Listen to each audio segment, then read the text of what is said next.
A'udzubillahi minasyaitonirrajim. Bismillahirrahmanirrahim. Assalamualaikum warahmatullahi wabarakatuh.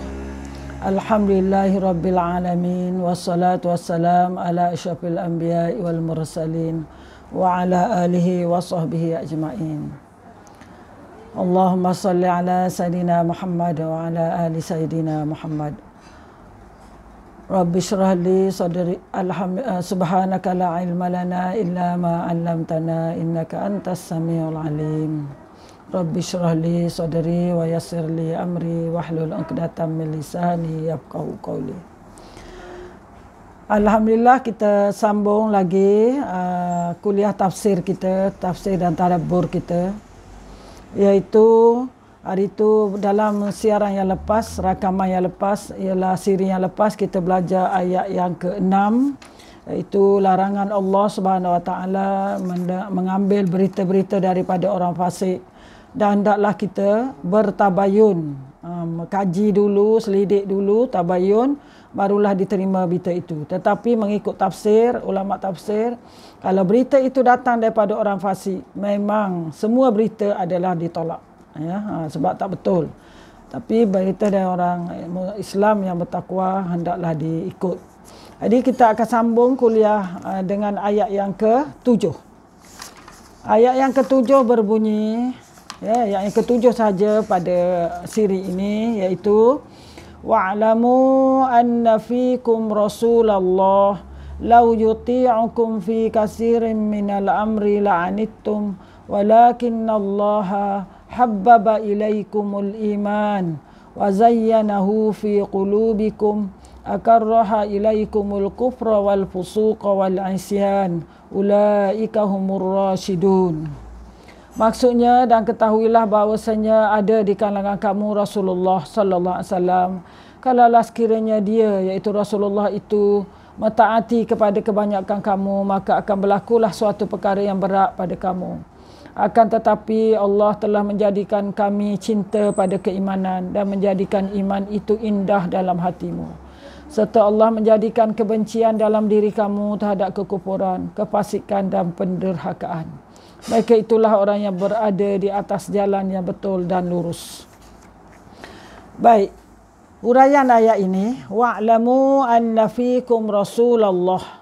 Ketahuilah bahawa ada di kalangan kamu Rasulullah. Rasulullah masih ada di kalangan kamu, maka janganlah di kalangan kamu membohongi baginda. Kamu hendaklah memaklumkan padanya berita yang sebenar, menerima berita sebenar daripada pengajaran yang benar. Kalau kerana kamu mendustakan Rasulullah SAW, maka Allah Maha mengetahui dan Allah akan mendedahkan perbuatan kamu. Di dalam kuliah yang lepas, kita dah tahu bahawa Khalid iaitu seorang sahabat bernama Al-Walid bin Aqabah, dia telah tersalah hantar maklumat pada Nabi mengenai perutusan dia ke Bani Muttalib. Diharap semua pendengar dapat ingat lagi. Iaitu ke Bani Muttalib, dan dikatakan bahawa orang kampung itu murtad. Padahal mereka datang keluar ramai-ramai nak menunaikan sedekah, sehingga Rasulullah menghantar Khalid Al-Walid untuk memerangi kaum itu. Tetapi Rasulullah sallallahu alaihi wasallam bijaksana menyuruh Khalid pergi siasat dahulu baru bertindak. Lalu didapati penduduk kampung Bani Muttalib itu masih Islam dan melaksanakan ajaran Islam. Jadi kalau diikuti dengan apa yang diberitahu oleh Aqabah tadi, sudah tentu penduduk itu akan diperangi. Jadi Allah menyatakan sekiranya Rasulullah taat pada kamu, yang inilah jadi kalaulah Rasulullah ikut apa yang maklumat yang disampaikan oleh Al-Aqabah, Al-Walid bin Aqabah itu, sudah tentu itu suatu kesilapan dan menyebabkan orang-orang Islam akan terbunuh, orang-orang yang berdosa dibunuh. Oleh itu Rasulullah sallallahu alaihi wasallam adalah seorang maksum yang dia pelihara daripada dosa, menghindarkan daripada berlakunya peristiwa tersebut. Apabila Rasulullah sallallahu alaihi wasallam telah tiada, itu ayat ini adalah masa Rasulullah ada, ditujukan pada khusus kepada umat Islam pada masa itu, ya, semasa di Madinah. Jadi sekarang macam mana dengan kita, sebab ayat Quran bukan untuk itu masa zaman Madinah itu saja, tapi juga untuk kita umat Islam sehinggalah kepada hari kiamat. Jadi andainya dan dalam keadaan sekarang apabila Rasulullah telah tiada, maka baginda bagaimana kita hendak menyelesaikannya? Caranya kita kembalilah pada Al-Quran dan sunnah Rasulullah sallallahu alaihi wasallam.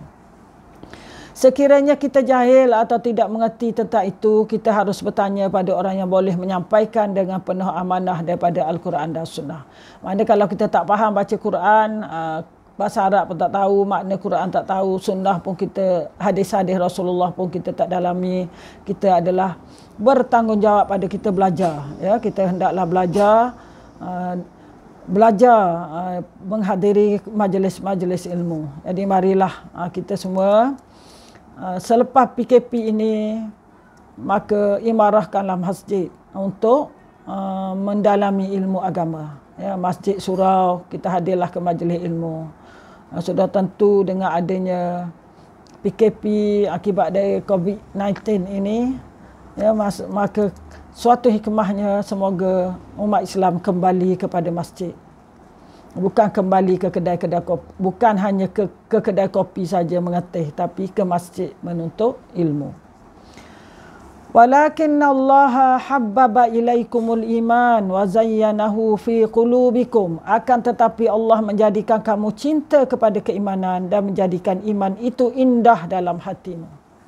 Jadi Allah menjadikan kamu kasih kepada iman sehingga kamu tidak membohongi Rasulullah SAW.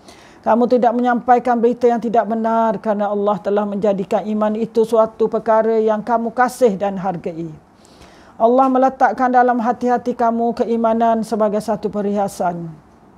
Ini adalah taufik dan petunjuk daripada Allah. Sekiranya dalam ayat ini Allah sebutkan bahawa Allah menjadikan kamu, iaitu orang-orang Islam, kasih kepada iman, sehingga tidak membohongi Rasulullah sallallahu alaihi wasallam. Ya, kita tengok Khalid Al-Walid balik semula cerita perkara sebenar. Dan sifat orang beriman ialah menyampaikan berita-berita benar, tidak menyampaikan berita bohong kepada Rasulullah sallallahu alaihi wasallam. Itu tanda bahawa Allah telah menjadikan iman itu suatu perkara yang dikasihi dan dihargai. Allah meletakkan dalam hati-hati kamu orang beriman sebagai suatu perhiasan. Allah letakkan, kalau Allah letakkan di kita iman, maka itu adalah perhiasan. Begitu juga taufik dan hidayah Allah, petunjuk Allah, keinginan untuk melakukan amal soleh adalah satu anugerah dan perhiasan Allah kepada seorang mukmin. Kalau tubuh perlukan perhiasan, Tuan Guru sebut, kalau tubuh kita nak perhiasan, perlu baju, perlu gelang, perlu rantai, maka perhiasan hati ialah iman. Kalau tubuh nak pakaian, nak perhiasan emas bagi perempuan, nak cincin bagi lelaki katakan, maka perhiasan hati kita ialah iman. Jadi jangan kita tinggal, jangan kita lawa saja kat luar, tapi iman tidak ada, maka hati kita tiada perhiasan. Wa karraha ilaikumul kufra wal fusuqa wal isyan. Allah menjadikan kebencian dalam diri kamu terhadap kekufuran, kefasikan dan pendurhakaan. Lalu Allah menjadikan, ya, dalam hati orang yang beriman. Apa ciri orang beriman? Allah jadikan hati-hati orang beriman, pertolongan Allah ialah benci pada kekufuran, benci pada maksiat, benci kepada fasik. Ada 3 benci. Benci kufur, kufur pada Allah, syirikkan Allah. Benci maksiat dan benci kepada kefasikan. Sepatutnya itu.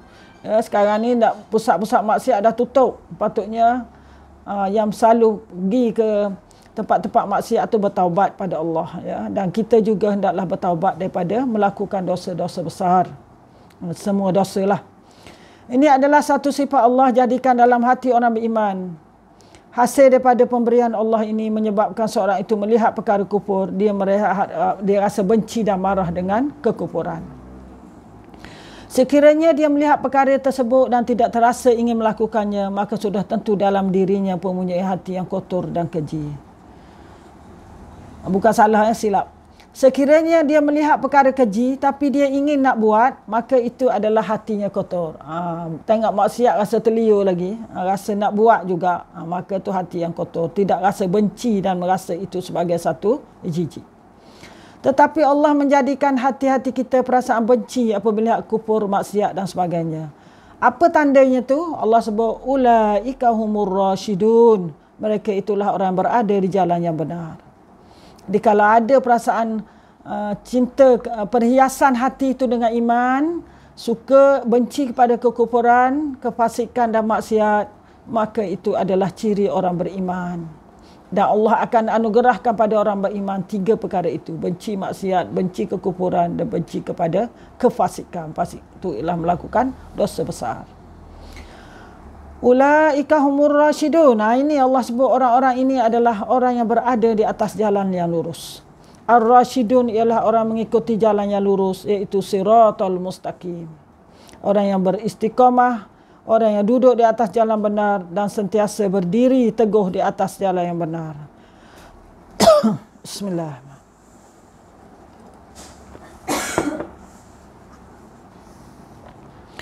Bukankah kita duduk di atas jalan yang betul andai pegangan kita terhadap Islam itu teguh, ya? Dan kita mesti ingat setiap hari kita baca dalam Fatihah sembahyang ialah 17 kali kita baca dalam sembahyang Fatihah. Kalau tak silaplah bilang. Subuh 2 4 8 8 10 12, 15. Maknanya dalam solat kita selalu sebut, kita wajib baca Fatihah. Dan dalam Fatihah ada perkataan ihdinas siratal mustaqim. Ini kita mohon kepada Allah, tunjukkan jalan yang benar. Jadi di mana makna menunjuk jalan yang benar, dia itu yang pertama, hidayah untuk memeluk Islam dan meninggalkan agama-agama yang lain yang sesat. Itu kita dah dapat, kita alhamdulillah menjadi orang Islam. Makna kita nak hidayah kedua. Taufik hidayah kedua iaitu hidayah kita telah berada jalan lurus dengan cara kita melaksanakan ajaran Islam dalam kehidupan kita. Iaitu disebutkan dalam buku ini, hidayah ketika berada di jalan lurus adalah petunjuk kepada seluruh aspek agama, baik berupa ilmu maupun amal. Maksudnya ialah kita sebagai Muslim dah diberi petunjuk menjadi orang Islam, maka kita kena mencari ilmu dan juga beramal dengan ilmu tersebut, melaksanakan perintah Allah dalam kehidupan. Itu bermakna kita orang yang berada dalam hidayah Allah. Baik. Jadi, di situlah perlunya kita kepada istiqamah. Ihdinas siratal mustaqim. Ada ciri di situ. Ar-rasyidun ialah orang mengikut jalan yang lurus, iaitu yang berada di jalan siratal mustaqim, iaitu jalan yang benar, ya, jalan yang benar. Kita tak nak jadi seperti lalang, ditiup angin ke kiri, dia liuk ke kanan, kita pun ke kanan. Makna tidak ada satu pendirian yang betul, ya. Apabila bertiup ke timur, maka condong ke timur. Tiup ke barat, condong barat. Orang Islam perlu ada satu prinsip yang jelas, iaitu mengikut syariat Allah Subhanahu Wa Taala. Sebab itu ulama-ulama kita yang soleh mengajar kita berdoa. Doanya berbunyi, Allahumma habib ilainal iman wa zayyinhu fi qulubina wa karrih ilainal kufra wal fusuqa wal isyan waj'alna minar rasyidin. Ulang balik, ya. Nanti Ustaz akan masukkan doanya sekali dalam WhatsApp, ya. Allahumma habib ilainal iman wa zayyinhu fi qulubina wa karrih ilainal kufra wal fusuq wal isyan waj'alna minar rasyidin. Maksudnya, ya Allah, cintakanlah kami kepada iman. Hiaskan iman kami dalam hati kami. Bencikanlah kami kepada kekufuran dan kefasikan dan kemaksiatan. Serta jadikanlah kami tergolong daripada yang mendapat petunjuk. Ya, waja'alna minar rasyidin. Seperti dalam ayat surah Hujurat yang ke-7 ini, ulaika humur rasyidun. Maknanya kita minta pada Allah menjadi orang-orang yang mendapat petunjuk. Doa ini amat baik kita baca selepas solat fardu. Sebab iman itulah yang paling penting dalam hidup kita, yang akan kita bawa di akhirat nanti. Perhiasan lain kita tak bawa. Yang ada emas sedulam pun kita tak bawa. Yang kita bawa ialah iman kita.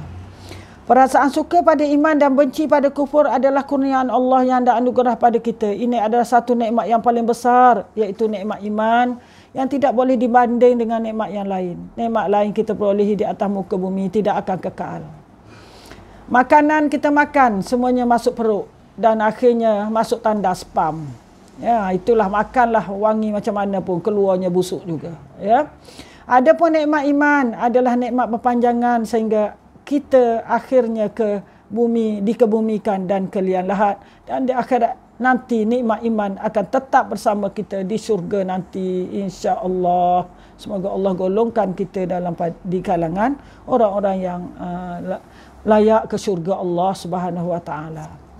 Jadi rumusannya di sini ialah dalam ayat 7 ini Allah menyebut bahawa kita satu tadabburnya, kita perlu taat pada Allah dan Rasul. Rasul dah tak ada, tanggungjawab kita ialah mempelajari Al-Quran, melaksanakan ajaran dan perintah Al-Quran. Kalau kita tak pandai, kita hendaklah belajar. Mari sama-sama kita ke majlis ilmu, ya, untuk mempelajari ilmu-ilmu Al-Quran dan juga hadis-hadis pesanan Rasulullah sebagai panduan hidup. Yang kedua, apabila kita belajar, kita beramal, kita akan dapat nikmat iman. Maka iman itu amat penting dalam kehidupan kita. Itulah yang akan kekal abadi, yang akan kita bawa di akhirat nanti. Yang ketiga, kita mesti ada prinsip. Jangan kita tak ada pendirian hidup. Ikut je orang kata itu ke barat, ya, ke timur. Tapi orang Islam ada prinsip. Prinsipnya ialah kita mengikut syariat Allah. Kalau syariat itu kata betul, itu kita ikut walaupun orang benci. Itu tak ada masalah. Yang penting prinsip mengikut kehendak Allah Subhanahu wa taala. Jadi saya rasa setakat itu saja untuk ayat 7. Sebab nanti kita akan ambil ayat 8, ya. Ada masa lagi, Dik?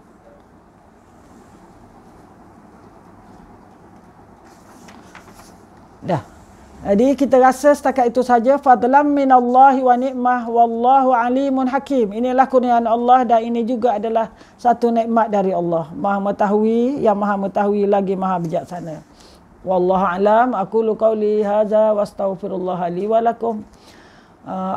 Subhanakallahumma wa bihamdik asyhadu an la ilaha illa anta astaghfiruka wa atubu ilaik. Wallahu alam. Wassalamualaikum warahmatullahi wabarakatuh.